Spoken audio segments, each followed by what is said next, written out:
sa umagang ito ay patuloy po yung aking sinagawang Bible study last April 28. Kaya pagpasensyahan nyo na po kung ako hindi nakapaganda ng patungkol sa Mother's Day dahil Mother's Day po ngayon. Babatiin ko na lamang po kayo ng Happy Mother's Day sa ating mga nanay. At ipagpalagay niyo po na ito pong aking topic o study na gagawin para naman sa lahat ng tao. No? Katulad po kung titignan po natin yung history ng ating ng mundo, noon hindi naman po pantay-pantay ang karapatan ng lalaki sa babae. Na tinitignan na inferior ang babae kaysa sa lalaki. Ganon din po sa pag-aaralan natin ngayon na kung dati ang Diyos nakikipagtipan, ah, nakikipag-usap lamang sa mga Israelita o sa mga Hudyo. Ngayon, binuksan na ito para sa lahat ng tao, para rin naman sa mga Hudyo. So, ang topic po na ito ay para sa lahat ng tao, no? Kaya ipagpalagay po natin na ito po ay para sa atin din. So, umaga pong ito, bago ko po ipagpatuloy yung aking pong naputol na karugtong ng aking topic last April 28, hindi po ako nagkakamali. Bigyan ko lamang po ng konting recap doon sa sariwain po natin yung ating pong ginawang pag-aaral ng una. Ano po yun?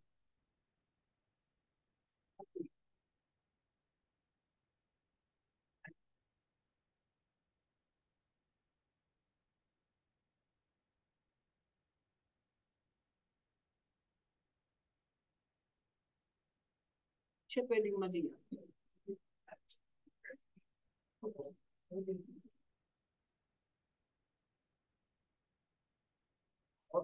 Pwede yun sa taas ng soul. Diba na yung taas ng soul sa yan, yung taas ng soul. Hindi yan.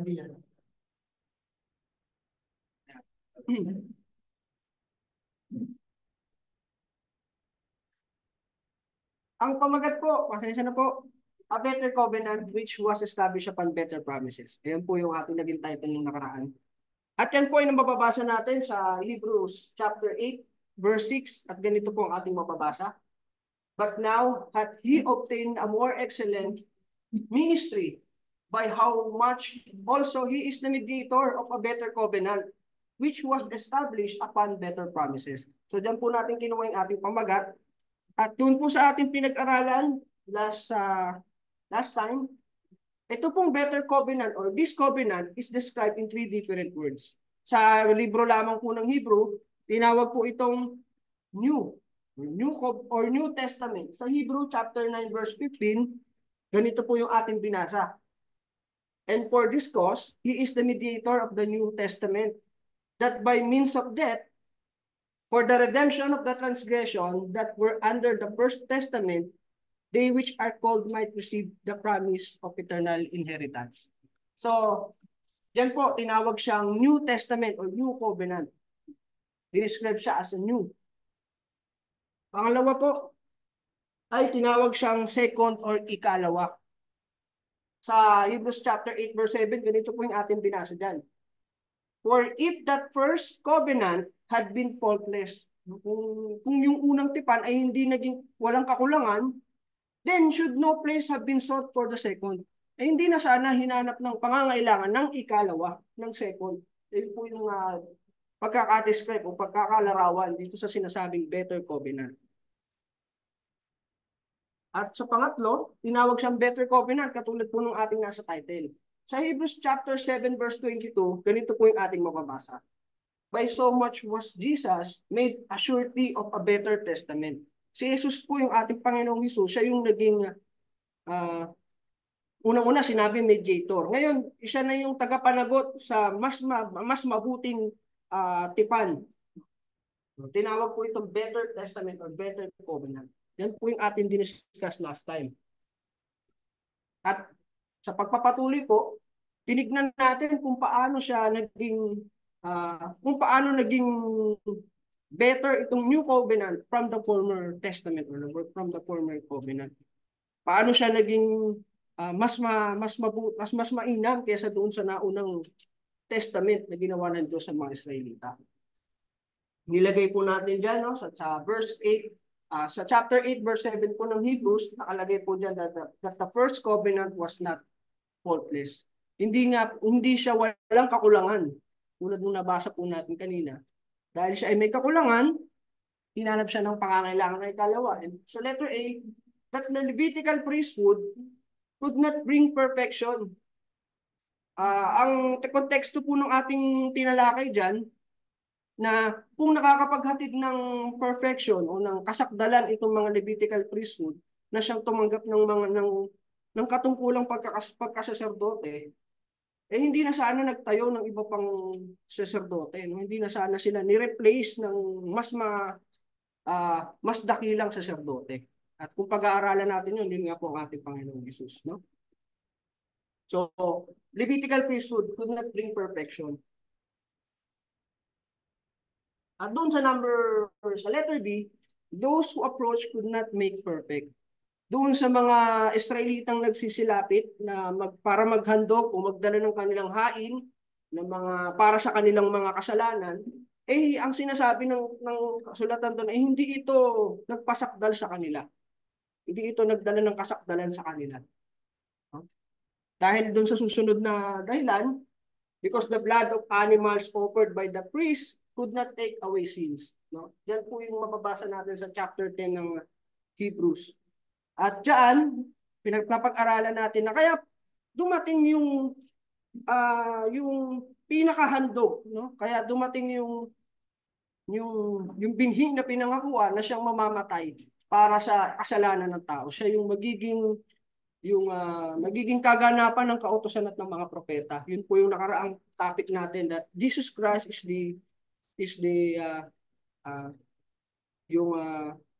sa Tagalog, yung kaganapan ng kautusan at ng mga propeta. Kaya kinakailangan na dumating ang Jesus, ang Kristo, para yung kanyang dugo ang magiging pantubos sa mga kasalanan ng tao. Dahil ay hindi kayang gawin yung dugo ng mga hayop nung panahon ng kautusan ni Moses. Ayan po yung ating tinalakay. At ito rin naman yung ipinangangaral ni Apostol Pablo sa Galatia. Ang sulat niya sa Galatia, sa chapter 3, verse 16, ganito po yung ating mababasa sa English. The promises were spoken to Abraham and to his seed. Scripture does not say, and to seeds, meaning many people, but to your seed, meaning one person, who is Christ. What I mean is this. The law introduced 430 years later does not set aside the covenant previously established by God and thus do away with the promises. No? Inugat ni Apostol Pablo yung naunang tipan ng Diyos, yung kauna-unahan pa, no, sa pangako pa ng Diyos kay Abraham na sa kanyang binhi, pagpapalain ng lahat ng mga bansa. No? Diyan tinukoy kung sino yung magiging binhi na yun ng Panginoong Jesucristo. Ngayon, after 430 years, ibinigay naman yung kautusan. Ang sabi naman, this law does not set aside the covenant. Nauna nang nagkaroon ng pangako, pagkatapos ng 430 years, ibinigay ang mga kautusan. Ngayon, na magiging tanong, kung hindi naman ipinapawalang bisa ng kautusan ng pangako, bakit pa ibinigay ang kautusan? No? Ayun po ang makikita nating sagot sa verse 19. No? Sa chapter 3 pa rin ng Galatia. Sa Tagalog po, ganito po ating mababasa. Ang sabi, ano nga ang kabuluhan ng kautusan? Ang sabi, idinagdag dahil sa pagsalangsang hanggang sa dumating o pumarito ang binhi na siyang pinangakuan at ito inutos sa pamamagitan ng mga anghel sa kamay ng isang tagapamagitan. So ito po yung purpose. No? Idinagdag ang kautusan dahil nagkakasala sila sa mga panahon yun habang hindi pa dumarating. Tuto pa rin nila yung kautusan ng paghahain ng mga hayop para sa kanilang kasalanan hanggang sa pumarito yung binhi na siyang pinangakuan. No? Kaya po yung naging naman po ng ating pag-aaral last time. Ayan po yung ating pinakitang illustration. At sa Genesis chapter 22, dito po natin mababasa yung tinutukoy ni Apostol Pablo sa Galatia na pangako ng Diyos kay Abraham. That I will surely bless you and make your descendants as numerous as the stars in the sky and as the sand on the seashore. your descendants will take possession of the cities of their enemies, and through your offspring, all nations on earth will be blessed because you have obeyed me. So ito yung pangako ng Diyos kay Abraham na tutok pa rin nung binhing darating. Through your offspring, all nations will be blessed. So, ano pa po yung dahilan kung bakit mas naging better covenant itong New Testament from the former covenant? Sabi po sa number 2, that the people of first covenant did not obey. Ito po yung tinutukoy ko po dito, yung mga Israelita. No? Sa Jeremiah chapter 11 verse 7 to 8. So magtataka po kayo bakit from Hebrews bumasa tayo sa Jeremiah. Kasi po yung mga ilang talata o yung sinasabing bagong covenant na ginawa ng Diyos na binabanggit sa Jeremiah, isinulat din ng author ng Hebrew doon sa libro ng Hebrew. Kaya po sa letter A, dahil nga po hindi sumunod o hindi pinagpatuloy ng mga Israelites yung pagganap sa covenant ng Diyos nung panahon po nila, ito ang ginawa ng Diyos. God promised a new covenant. Sa Jeremiah 31, basahin po natin sa Jeremiah. Gusto ko lamang pong bigyan ng pansin. Ito po yung naging ginawa ng Diyos, no? Sa chapter 31, verse 31 to 32, ganito po ang ating mababasa. Narito ang mga araw ay dumarating, sabi ng Panginoon, na ako'y makikipagtipan ng panibago sa sangbahayan ni Israel at sa sangbahayan ni Huda. Hindi ayon sa tipan na ipinagkatipan ko sa kanilang mga magulang sa araw na aking kinuha sila sa pamamagitan ng kamay upang ilabas sila sa lupain ng Ehipto. Na ang aking tipan ay kanilang sinira, bagaman ako'y asawa nila sabi ng Panginoon.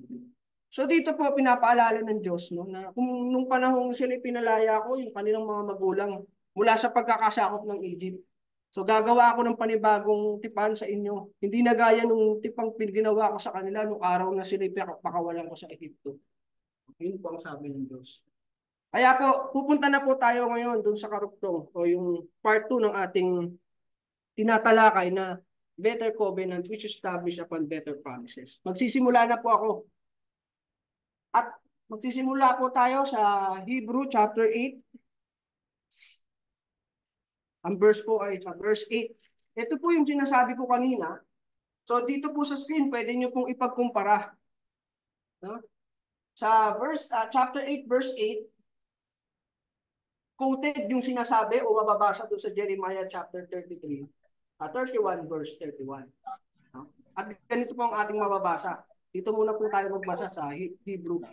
Sa Hebrew chapter 8, verse 8, ang sabi po, sapagkat sa pagkakita ng kakulangan sa kanila, ay sinabi niya, narito, dumarating ang mga araw, sinasabi ng Panginoon, na ako'y gagawa ng isang bagong pakikipagtipan sa sangbahayan ni Israel at sa sangbahayan ni Juda. So ito na po yung umpisa. Ang sabi ng Diyos, dahil nakita ang kakulangan, dahil hindi na pinagpapatuloy ng mga Israelita yung tipan ng Diyos, na pinagkatipan ng Diyos sa kanilang mga magulang nung araw nung pakawalan sila sa Egypt, ang sabi ng Diyos, ang naging solusyon ng Diyos, ako'y gagawa ng isang bagong pakikipagtipan. Ano po yun? Sa verse 9, ang sabi ng Diyos, hindi ayon sa tipang aking ipinakipagtipan sa kanilang mga magulang ng araw na sila'y aking tangnan sa kamay upang sila'y ihatid sa labas ng lupain ng Ehipto sapagkat sila'y hindi na natili sa aking tipan at akin silang pinabayaan, sabi ng Panginoon. Ngayon sabi, hindi na katulad ito nung aking pinagkatipan sa kanilang mga magulang. Ngayon, para maipagkumpara natin yung Old at ang New Testament or Covenant na sinasabi ng Diyos dito, balikan natin yung history. Ano ba yung pinagkatipan ng Diyos sa kanilang magulang nung araw na sila pakawalan sa Egypt? No? Tingnan natin ang history. Dito po sa Exodus, chapter 34, verse 1. Dito natin malalaman paano nakipagkatipan ng Diyos sa kanilang mga magulang nung sila'y pakawalan sa Egypto. Sa verse 1, sabi po, at sinabi ng Panginoon kay Moises, humugis ka ng 2 tapyas na bato na gaya ng una. Eh bakit na gaya ng una? At aking isusulat ang mga tapyas, ang mga salita na nasa unang mga tapyas na iyong sinira. Sinira pala ito ni Moises. Kaya ang utos ng Diyos sa kanila, gumawa ka, humugis ka ulit ng bato na gaya ng una. Alam niyo ang dahilan kung bakit yan sinira ni Moises? Pagkababa kasi po niya ng galing bundok, no, ng Sinai, nakita niya yung mga kababayan niyang Israelita na nagkaroon na ng Diyos-Diyosan. Gumawa sila ng gintong buya. At doon sinasamba nila, nag-aalay sila, sinasayawan nila. Ngayon sa galit po ni Moises, ibinato o hinagis na yung dala-dala niyang tapyas ng bato para sirain yung kanilang ginawang Diyos-Diyosan. Yun po yung istorya. Kaya po, ang sabi ng Diyos kay Moises, gumawa ka ng tapyas na bato na gaya nung una. Ngayon, sa verse 28, ganito naman ang nangyari. At siya'y natira doon kasama ng Panginoon na 40 araw at 40 gabi. Hindi man lamang siya kumain ng tinapay o uminom man ng tubig. At isinulat ng Panginoon sa mga tapyas ng mga salita ng tipan ang 10 utos. So ganito nakipagtipan ng Diyos nung una sa kanila. Nung sila'y pakawalan sa Ehipto. Nakipagtipan ng Diyos sa kanila. Ha? Isinulat ng Panginoon sa mga tapyas ng tapyas po ng bato na inutos kay Moises. Isinulat ng Panginoon sa mga tapyas ng bato ang mga salita ng tipan ang 10 utos. So yan po, tandaan po natin na ito po yung unang tipan na ginawa ng Diyos na natin na binabanggit po sa Jeremiah na aking ginawa nung sila'y aking pakawalan sa bansang Ehipto. No? Ngayon, ito po yung pagpapatuloy. Sa verse 10 po ng Hebreo, ayan po, pinapakita ko lang po yung talatang tinote ng Hebreo sa aklat ng Jeremiah para po maipagkumpara rin. Sa verse 10, sapagkat ito ang pakikipagtipang aking gagawin sa sambahayan ng Israel pagkatapos ng mga araw na iyon, sinasabi ng Panginoon. Ito na po. Ilalagay ko ang aking mga kautusan sa kanilang pag-iisip at sa kanilang mga puso'y aking isusulat ang mga ito. At ako'y magiging Diyos nila at sila'y magiging bayan ko. No, kung ang kautusan noon nakasulat sa 2 tapyas ng bato, dito po sa panibagong pakikipagtipan ng Diyos, sabi niya, ilalagay ko ang aking mga kautusan sa kanilang pag-iisip at aking isusulat sa kanilang mga puso at sa kanilang mga puso ay aking isusulat ang mga ito. So, yun po yung pinagkaiba. Sa bato, isinulat ng Diyos noong una, ngayon sa puso ng tao. Ngayon, ang tanong, ano pong ibig sabihin niyan? Ano po ang katuparan ng ganitong salita ng Diyos na isusulat sa puso ng kanyang mga kautusan? Ito po ang pagtuturo ng apostol na si Pablo sa 2 Korinto. Sa chapter 3, verse 6, ganito po yung ating makukuhang paliwanag ng Biblia. Ang sabi po, nasa amin naman ay nagpapaging sapat na mga ministro ng bagong tipan. No? Sinabi niya na silang mga apostol ay ministro ng bagong tipan. Hindi ng titik, kundi ng espiritu. Sapagkat ang titik ay pumapatay, datapwat ng espiritu ay nagbibigay buhay. Ngunit kung ang pangangasiwa ng kamatayan na nasusulat at nauukit sa mga bato ay nangyaring may kaluwalhatian, ano pat ang mga anak ni Israel ay hindi makatitig sa mukha ni Moises dahil sa kaluwalhatian ng kanyang mukha na ang kaluwalhatian ito'y lumilipas. Paano hindi lalong magkakaroon ng kaluwalhatian ang pangangasiwa ng espiritu? So may binabanggit po siyang dalawang pangangasiwa. Pangangasiwa ng kamatayan at pangangasiwa ng espiritu. Silang mga apostol bilang ministro ng bagong tipan, sila yung sinutukoy niya na nangangasiwa. O, sila yung pinangangasiwaan nila yung pangangasiwa ng espiritu bilang sila yung ministro ng bagong tipan. So dalawa yung binabanggit niya. Pangangasiwa ng kamatayan at pangangasiwa ng espiritu. Ngayon bigyan natin ng illustration. Una, yung ministration of death, yung pangangasiwa ng kamatayan. No? Ang pangangasiwa ng kamatayan, ini-describe bilang, number 1, Sabing ganon, itong pangangasiwa ng kamatayan ay nasusulat at nauukit sa bato, ang sabi. Written and engraven in stones. Alam na po natin yung history kung ano po yan, no? Ito pong pangangasiwa ng kamatayan, ang sabi niya Apostol Pablo, nakasulat at nakaukit sa mga bato. Pangalawa, ang sabi itong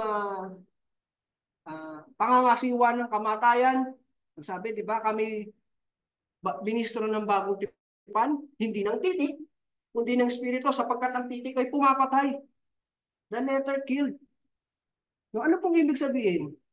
Kung maaalala niyo po yung lesson ni kapatid na Sanbar, particularly yung kanyang topic tungkol sa paggalang sa magulang, at ang parusa po doon, no, sinabi niya po sa kanyang pagtalakay, ang parusa sa pagsuway o pag hindi paggalang sa mga magulang, ang kaparusahan din kamatayan. Tama po yung kanya naging obserbasyon na wala po kayong makikita na sino mang lumabag sa kautosan ni Moises, ang parusa ay kulong. Talagang ang parusa po ay kamatayan. Kaya ang sabi din, ang titik ay pumapatay. Masyado silang stricto sa kanilang codified law, sa mga nasusulat sa kanilang mga kautusan. Sino man ang lumabag doon, kamatayan ng kaparusahan. Kaya ang titik ay pumapatay. Datapat ng espiritu ay nagbibigay ng buhay. No? Ano naman mamaya yung espiritu.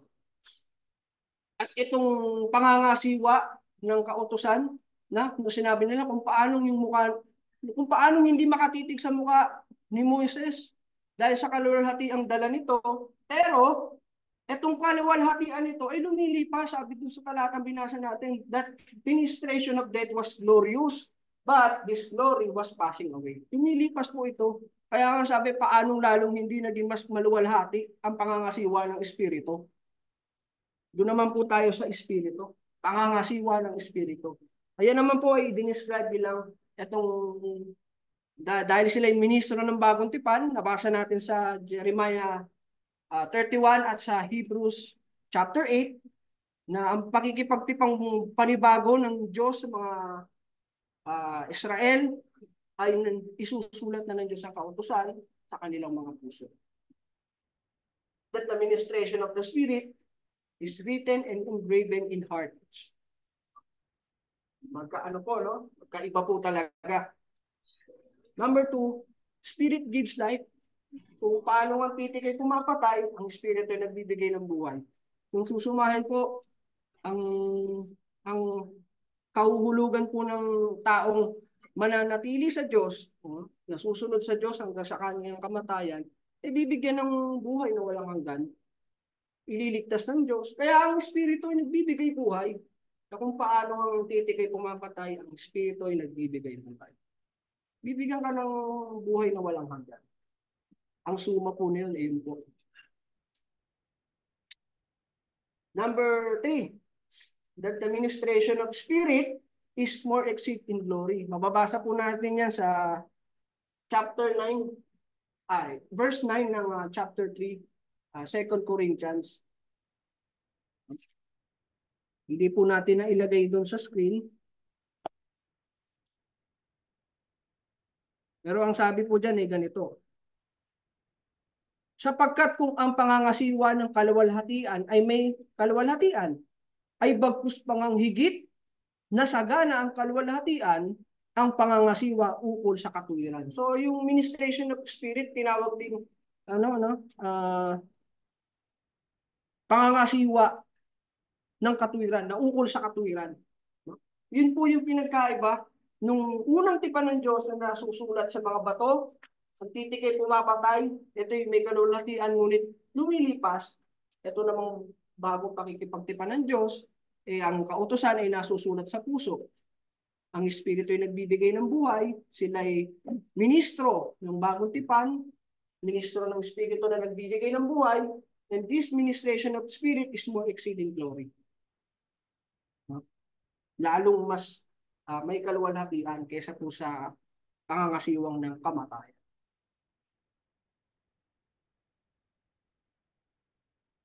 Kaya ang tanong yung tanong po natin kanina, hindi pa po nasasagot. No? What does mean when God said, I will put laws into their mind and write them in their hearts? Yun yung ating pa pong sasagutin. No? At ayan po ay ating malalaman o mababasa sa parehang aklat po pala sa 2 Corinthians chapter 3. Bago po dun pumunta sa verse 6 to 8, sa verse 2 muna, aakyat lang po tayo ng basa. Bago po sinabi yun, na sila'y ministro ng bagong tipan, no, yung pinag-differentiate natin, sa verse 2, ganito muna yung sinabi. Ang sabi ni Apostol Pablo, kayo ay ang aming sulat. Kakaiba po itong sulat na ito. Ito po ay naglalakad, ito po ay buhay. Ito po ay, ang sabi, kayo ay ang aming sulat na nasusulat sa aming mga puso. Nakikilala at nababasa ng lahat ng mga tao. So, iba tong sulat na ito. Buhay itong sulat na ito, naglalakad, buhay, kumikilos, sumusunod. Samantala kayo aming sulat, sabi niya, kayo'y nakikilala at nababasa ng lahat ng mga tao.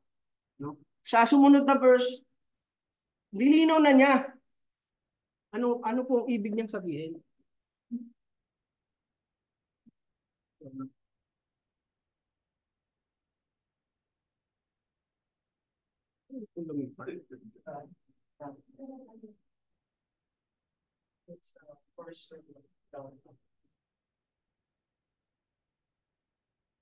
Ayan.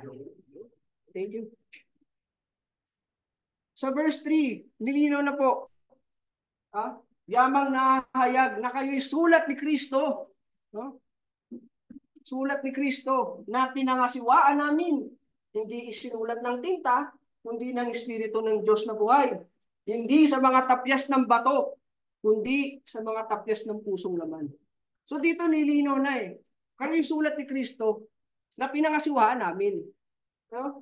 Una, sabi, sulat ng mga apostol, kayo'y sulat namin. Sa pangsumunod na verse, kayo'y sulat ni Kristo na pinangasiwaan namin. Ngayon, anong ibig sabihin nito? Para hindi po nagkakaroon ng contradiction sa isip natin na mayroong ganyang katanungan. No? Ito po yung example na ibibigay ko po sa inyo. Tungkol po sa ganung pong tanong. Sa 1, Kapitulo 4, versikulo 1 hanggang 2, ganito po ang ating mababasa.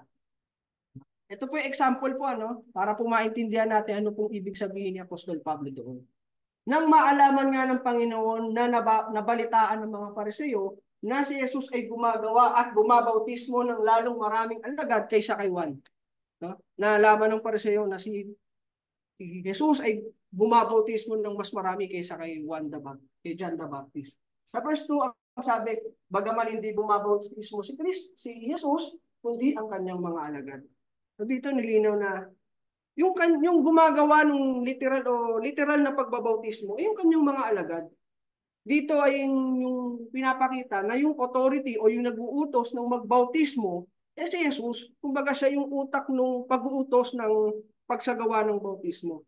Pero ang literal na gumagawa ng pagbabautismo, yung kanyang mga alagad. Kaya nga po sabi sa Matthew chapter 28, si Kristo talagang authority, siya ang nag-uutos po kasi. Sa 28 verse 20, ang sabi ni Kristo po, na ituro ninyo sa kanila na kanilang ganapin ang lahat ng mga bagay na iniutos ko sa inyo. At narito ako'y sumasa inyo palagi hanggang sa katapusan ng sanlibutan. So dito pinapakita po na si Jesus ang authority. Katulad po nung nabasa sa basa natin sa 2 Corinthians, na si Kristo naman po talaga ang may utos o ang may sulat sa tao na pinangasiwaan lamang ng mga apostol. Sana po nakuha po ninyo yung ating pinapaliwanag sa bagay na ito. No? Balik po tayo doon. Kayo'y sulat ni Kristo na pinangasiwaan namin. So bigyan po natin ng i-elaborate po natin. Una, you are epistle or letter of Christ ministered by the apostle. Sabi po doon sa ating binasa. At samantalang tayo sulat ni Kristo, ang sabi, you are known and read of all men. Kayo'y nakikilala at nababasa ng lahat ng mga tao. Ito'y isinulat ng Espiritu ng Diyos na buhay, no? Hindi sa pamamagitan ng tinta, ang sinabi. Number 4, ito'y isinulat sa dalawang written in the fleshy tables of heart, not in the tables of stone, no? Na kabaliktaran po ng luma. No? Ito po isulat sa pusong laman, ito isinulat sa pusong laman, hindi sa dalawang tapyas ng bato. Yun po yung pinagkaiba.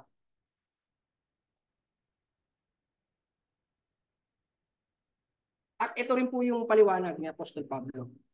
Sa Romans chapter 2 verse 14, ganito naman yung kanyang paliwanag tungkol sa bagay na to.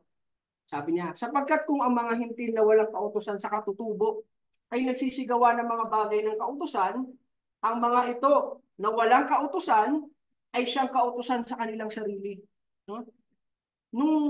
Ang mga hintil po pala walang kautusan sa katutubo. No? Kaya kung titingnan natin ang kasaysayan, pinakilala po talaga ang kautusan o ibinigay ang kautusan sa mga Israelita lang po una.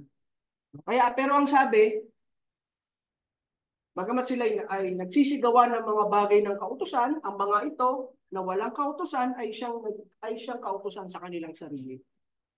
Na nangagtatanyag ng gawa ng kautusang nasusulat sa kanilang puso.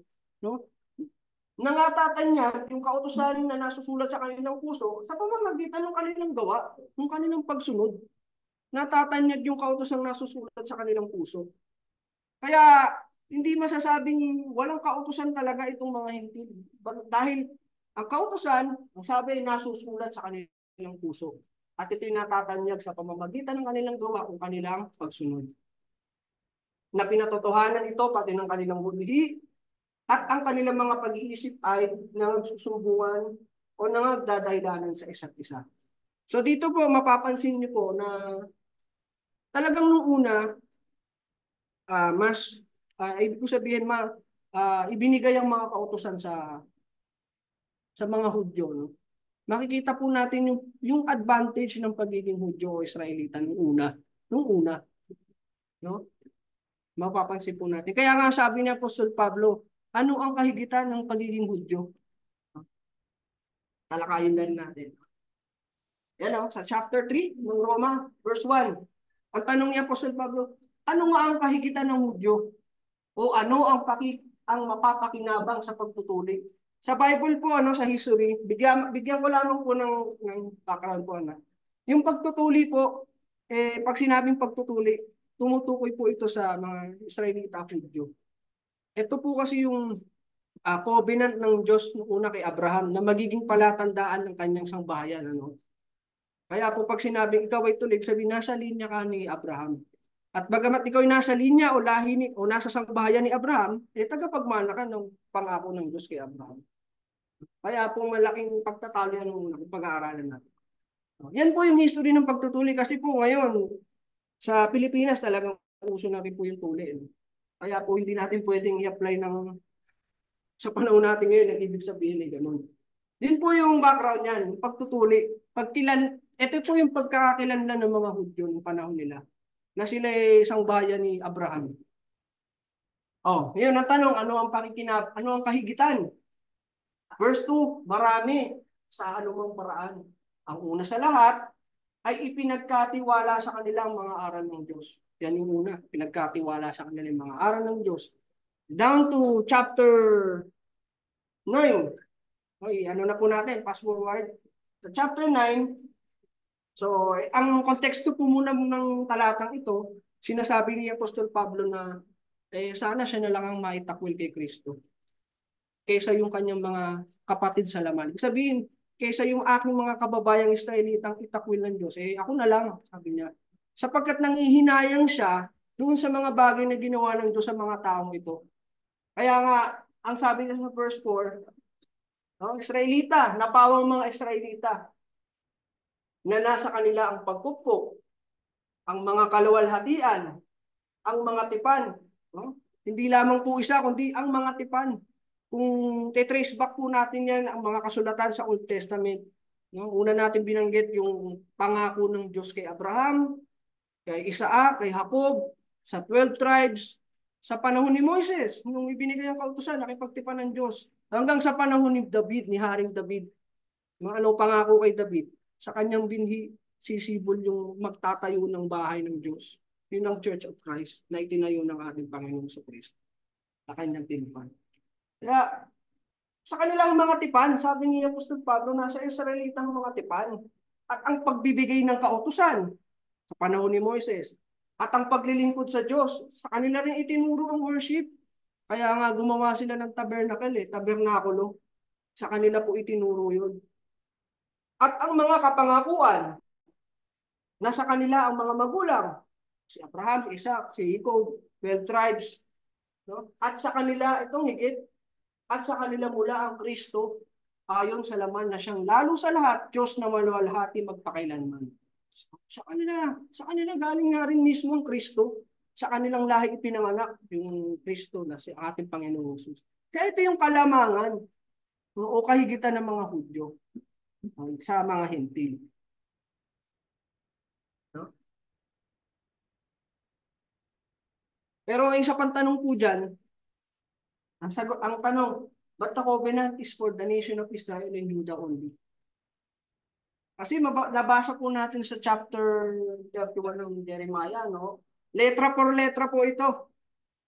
Narito ang mga araw ay dumarating, sabi ng Panginoon, na ako'y makikipagtipan ng panibago sa sangbahayan ni Israel at sa sangbahayan ni Judah. So paano masasabing makikipagtipan ito kasama ang mga Hintil? Letra por letra po no? Mababasa.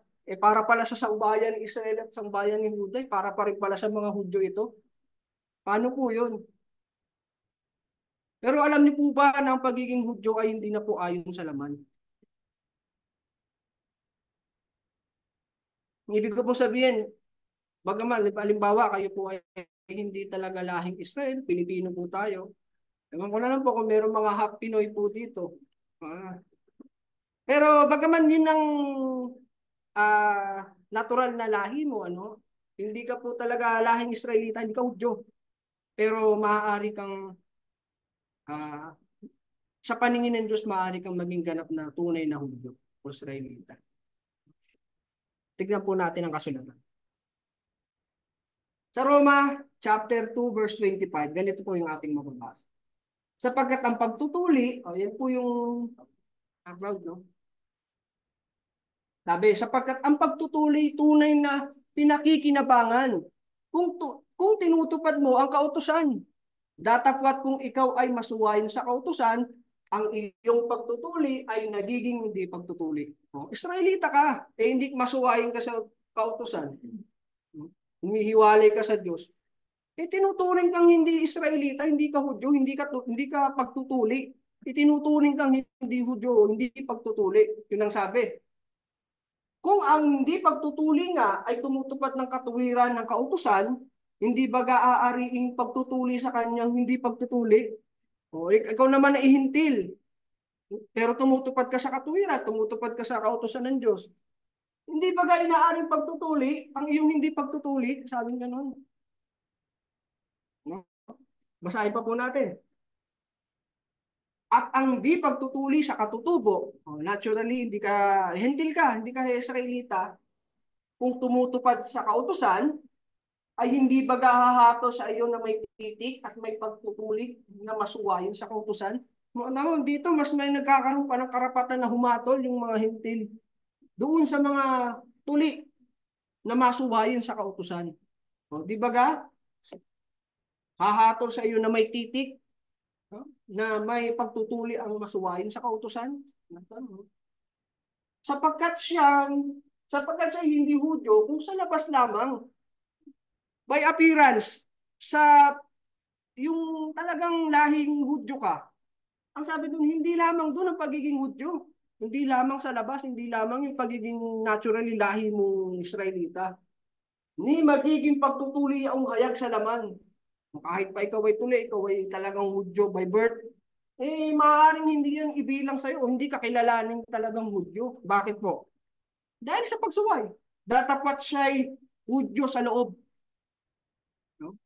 Ibig sabihin, bagamat tayo Pilipino, hentil tayo, hindi tayo Hudyo talaga, naturally.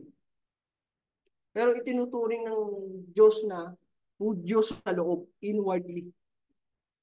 At ang pagtutuli, kung ikaw ay Hudyo sa loob, ito katangian mo, ang pagtutuli ay yaong sa puso. Noong una, pagtutuli po talaga sa amin ng mga lalaki. Ang pagtutuli ay yaong sa puso, sa espiritu, hindi sa titik. Ang kanyang kapurihan ay sa Diyos. No? Hindi sa mga tao, kundi sa Diyos. Yun ang pinagkaiba po.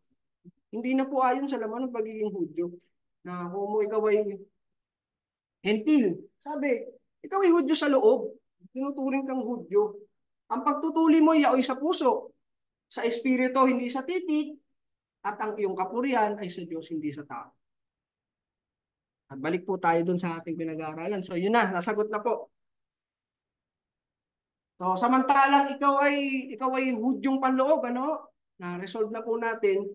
Ang sabi sa tipan ng Diyos na kanyang ginawa, ako'y magiging Diyos nila. Bagamat ikaw ay Hudyong panloob, ang sabi ng Diyos para sa iyo, ako'y magiging Diyos nila. At sila'y magiging bayan. Pansinin nyo nga rin po yung talata eh. Sila'y magiging bayan ko. Eh, di ba po ay bayan naman niya talaga ang Israel? Pero dito po sinabi niya, sila'y magiging bayan ko. So, malinaw po talaga na binuksan na po ng Diyos ang kanyang tipan para po sa lahat, sa mga hindi. Hindi lamang po exclusively sa mga Israelita. So, kung babasahin pa po natin yan, no? Meron pa pong verse 11 yan, verse 12 and verse 13. So, pagpasensyaan nyo na po dahil masyado na rin po akong mahaba. Pagpapatuloy ko na lang din po sa susunod na ating pagkikita. No? So, to be continued. Maraming salamat po. Magandang umaga mga kapatid.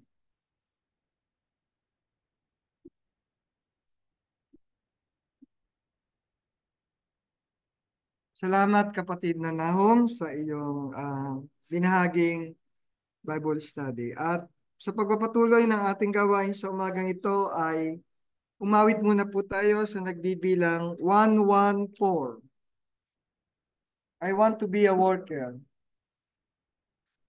I want to be a worker for the Lord. Ready? Sing. I want to be a worker for the Lord. I want to love and trust His holy word. I want to sing and pray and be busy every day in the kingdom of the Lord. I will work and pray, I will worry in the vineyard of the Lord. I will work, I will pray, I will labor every day in the vineyard of the Lord. I want to be a worker every day. I want to lead and erring in the way that leads to heaven above, where all is peace and love in the kingdom of the Lord. I will work and pray, I will pray in the vineyard of the Lord. I will work, I will pray, I will labor every day in the vineyard of the Lord. I want to be a worker strong and brave. I want to trust in Jesus' part to save. All who will truly come shall find a happy home in the vineyard of the Lord. I will work and pray, I will pray in the vineyard of the Lord. I will work, I will pray, I will labor every day in the vineyard of the Lord. I want to be a worker, help me, Lord, to lead the lost and hearing to thy word. That points to joy on high, where pleasures never die, in the kingdom of the Lord. I will work and pray, I will work and pray, in the vineyard of the Lord. I will work, I will pray, I will labor every day in the vineyard of the Lord. Pangunahan po tayo ni Brother Sanbar para po sa ating sermon.